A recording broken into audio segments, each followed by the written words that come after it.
Conselho Municipal de Saúde de Belo Horizonte se posiciona contra uma possível flexibilização das medidas restritivas de funcionamento do comércio na capital. Hoje, o Comitê de Enfrentamento à Covid-19 volta a se reunir com o prefeito Alexandre Calil, do PSD. E o Conselho defende que a cidade adote um lockdown, e é sobre essas questões que nós vamos conversar agora com o secretário-geral do Conselho Municipal de Saúde de BH, Bruno Pedralva. Oi, Bruno, bom dia para você.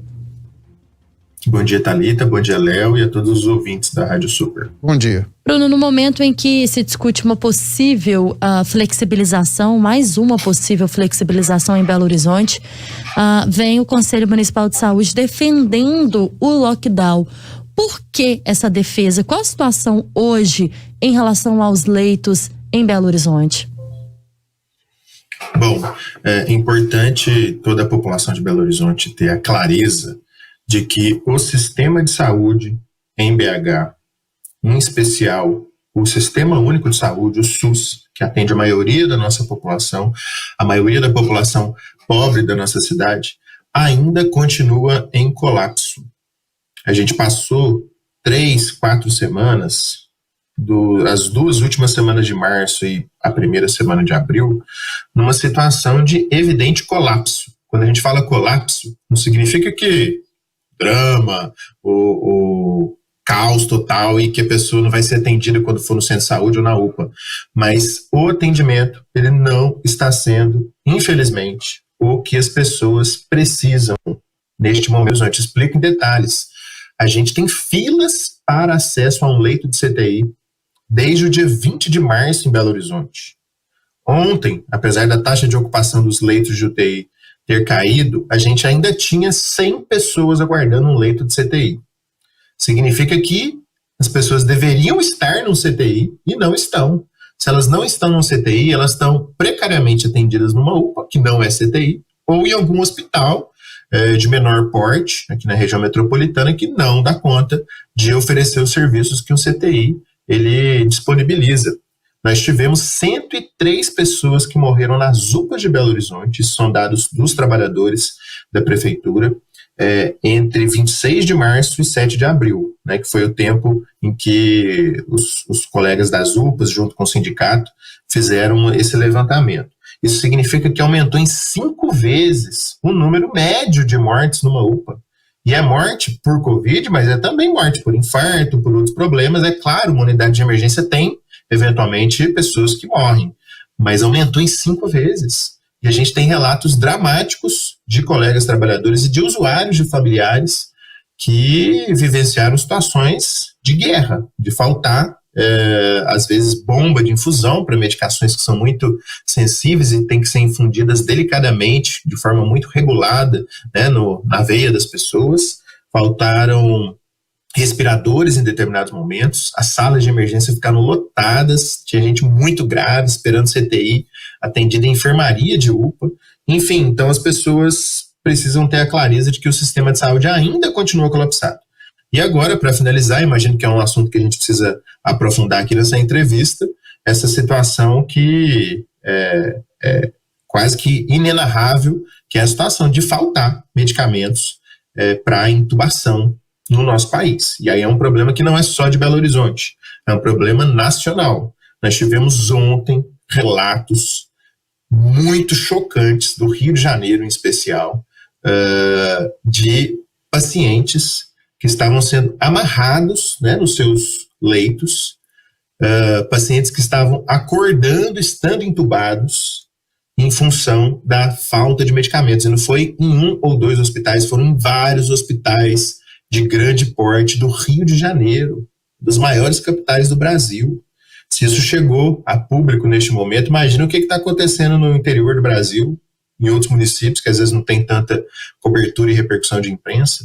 Isso é uma situação que beira o caos, uma crise humanitária. Enquanto não é a minha mãe, o meu irmão, o meu amigo, o meu pai, que está submetido a essa situação, eu defendo reabrir a cidade. Mas na hora que é um parente da gente, você gostaria que a sua mãe, que o seu irmão fosse praticamente torturado no leito porque não está conseguindo ser sedado e está com um tubo? Então, assim, são questões que nós, enquanto humanidade, não podemos deixar acontecer. Nós estamos conversando com o Bruno Pedralva, ele que é secretário-geral do Conselho Municipal de Saúde de Belo Horizonte. Bruno, infelizmente nós estamos vivendo assim, meio ao caos, a uma verdadeira tragédia humana, e mesmo assim, o que a gente vê hoje é que a instalação de um lockdown é praticamente assim, impossível de acontecer no Brasil. A gente tem aí um forte discurso negacionista do próprio governo, que não acredita que o lockdown é a principal saída. O governo de Minas, por outro lado, tentou colocar aí um toque de recolher de 8 da noite às 5 da manhã, mas que na prática a gente viu que não funcionou, porque a gente viu as pessoas circulando nas ruas normalmente.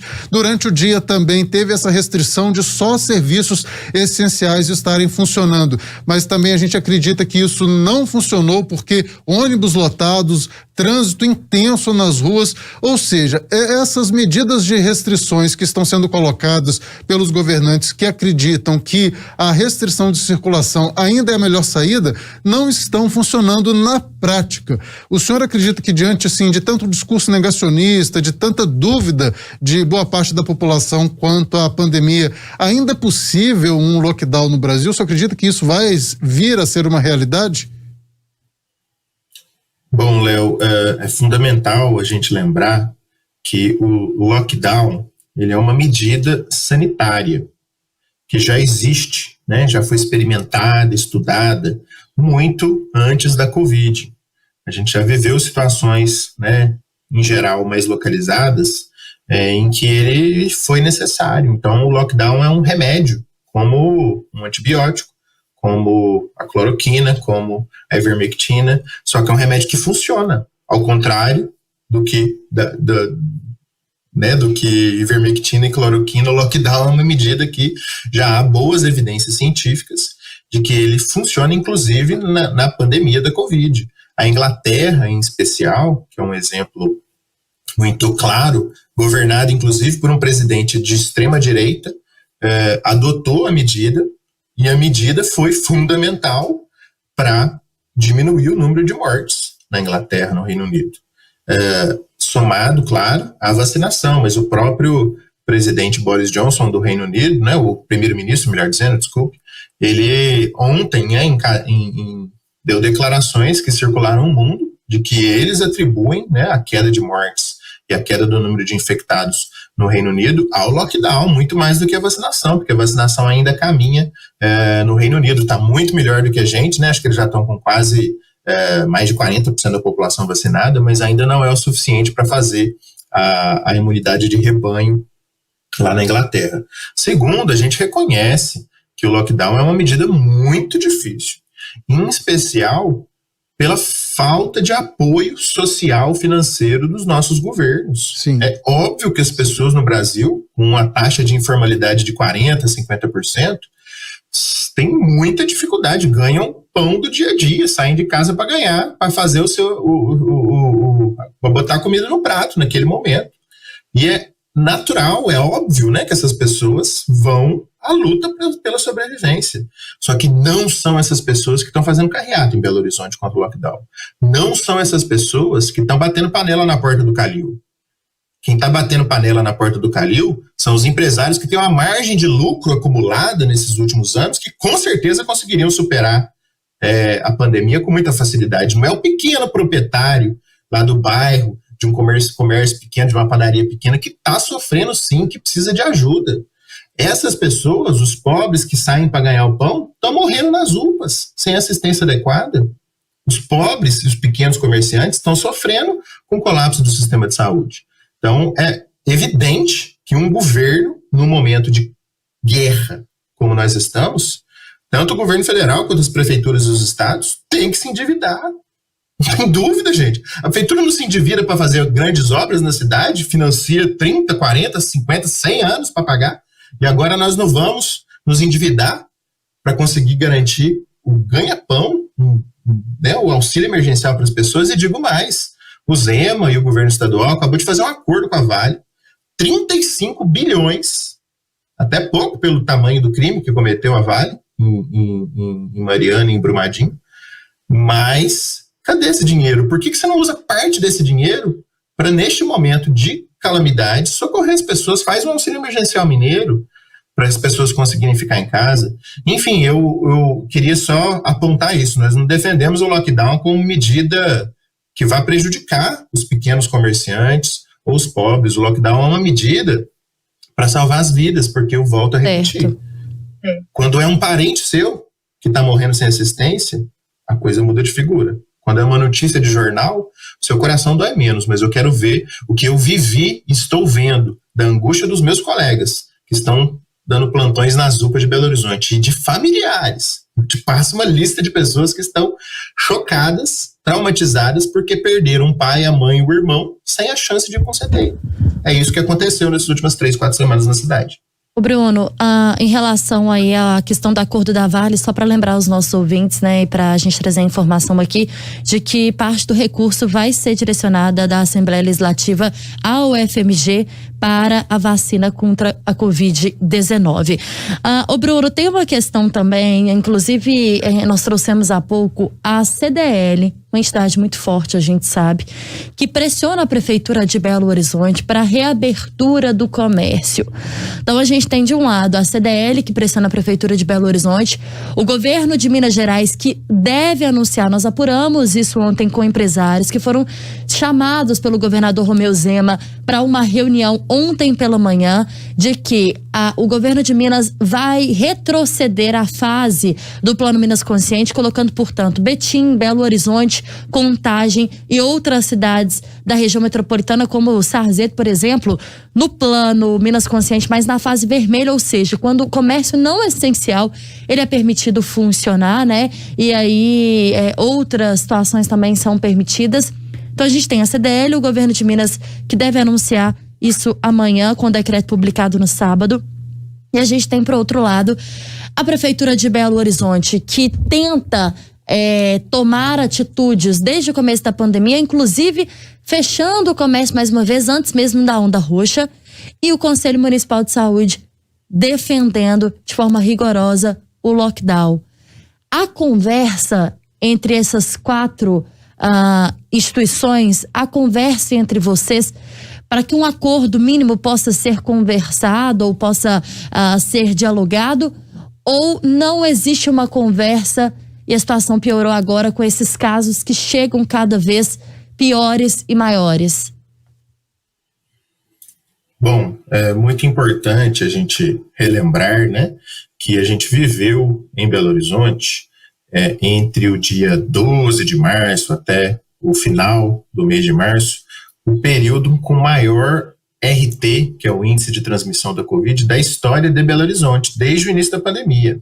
Nós tivemos um RT acima de 1,15, e isso nunca tinha acontecido na história da pandemia em Belo Horizonte. Então foi um momento em que a doença mais se expandiu, né, e mais cresceu em Belo Horizonte. Isso se repercutiu num tsunami de pessoas graves que chegaram no sistema de saúde. Isso gerou colapso do sistema de saúde, pessoas morreram sem assistência nas filas de leito para CTI, ou em função da superlotação nas UPAs, em hospitais de pequeno porte, né, da região metropolitana. Isso aconteceu. A gente, inclusive, pede uma auditoria dessas mortes, que são pessoas, são vidas, são familiares enlutados, que têm o direito de saber, né, as condições em que isso aconteceu, por uma questão de compromisso com a memória, com a verdade e com a justiça. E a gente não está, embora a gente tenha melhorado, isso, claro, né, foi uma melhora fruto das medidas de distanciamento social, a queda do RT em Belo Horizonte, mas foi uma queda muito lenta. A gente devia ter sido mais duro com a tentativa de um lockdown na cidade para que isso pudesse ser evitado. Neste momento, qual que é o principal parâmetro, na nossa opinião, para a gente discutir reabertura? Nós queremos, claro, reabrir o mais rápido possível, mas a gente acredita que não dá para reabrir enquanto, primeiro, houver filas para acesso a CTI em Belo Horizonte. Ontem, 100 pessoas estavam na filas. Segundo, a taxa de ocupação de leitos de UTI, gente, tem que ser no máximo 85%, porque 10%, 15% dessa ocupação é margem de segurança que a gente coloca, porque o leito precisa ser higienizado quando uma pessoa infelizmente morre ou felizmente recebe alta, e também precisa ser preparado para receber um novo paciente. Então, quando a gente tem mais de 85% de taxa de ocupação de um leito de UTI, né, dos leitos de UTI, na prática significa que já não há vagas. né? Então, é fundamental estar abaixo de 85.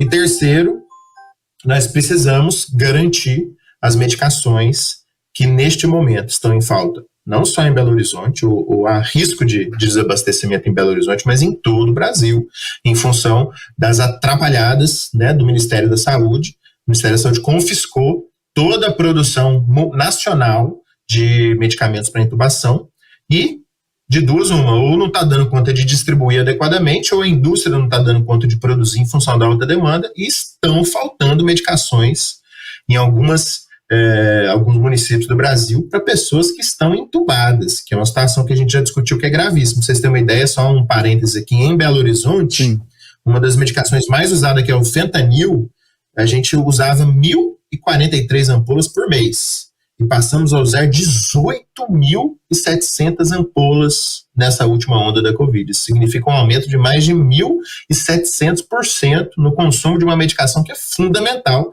para a pessoa continuar entubada. Então, assim, isso a gente confia, né, na gestão da Prefeitura de Belo Horizonte, de que eles estão tendo, claro, né, nós somos conselho, nós somos fiscalização e apontamento de diretrizes a partir do olhar dos usuários, dos trabalhadores e dos gestores, mas a Prefeitura tem acesso, né, permanente a esses dados. Então eu acredito que a gente tem que dar um voto de confiança assim, ao prefeito, ao secretário, de que eles vão cuidar desses critérios, muito para além só dos indicadores lá do Comitê de Monitoramento. Esses critérios são fundamentais para que a gente não tenha pessoas sendo, infelizmente, mantidas entubadas, sem remédio, que é uma prática semelhante a quase uma tortura, mas ao mesmo tempo, né, a pessoa precisa daquilo para sobreviver. Então eu acredito que esses 3 critérios são fundamentais nesse momento, que é um momento de reabertura a partir do colapso do sistema de saúde. Certo. Bruno Pedralva, secretário-geral do Conselho Municipal de Saúde de Belo Horizonte. Bruno, muito obrigado pela sua entrevista aqui no Super N primeira edição. Eu que agradeço, Leonardo e Thalita, e a gente está com disposição, sim, para continuar em diálogo com a Prefeitura e também com os comerciantes da cidade. Obrigado. Obrigada, dúvida. Obrigado, Bruno, pela sua participação. O Conselho Municipal de Saúde de Belo Horizonte, Thalita, que é formado aí por profissionais da saúde, representantes da sociedade civil, e tem uma das funções aí de fiscalizar e propor políticas públicas para a Prefeitura de Belo Horizonte. Quando o Conselho vê que algumas ações estão em desacordo, o próprio Conselho aciona o Ministério Público para que a Prefeitura seja acionada na Justiça. Faz um trabalho importantíssimo, né? Hora certa. 8h02.